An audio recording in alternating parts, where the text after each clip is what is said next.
Are those 98% efficiency built brake like the cheaper ones, where you say they're making them cheaper?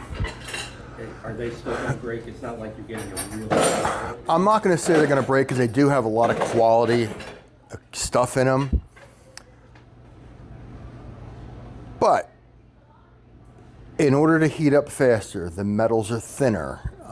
It's supposed to be a better quality metal. There's just, is it going to break sooner? Yes. I can't see how it's not going to. Metal can only take so much stress back and forth before it finally goes. There's so many electronic parts. Something's got to go. I've always said the weakest link in the chain is the one that's going to break. If you have 3 links, the odds of something breaking isn't that great. When you have 300 different links, something's going to go.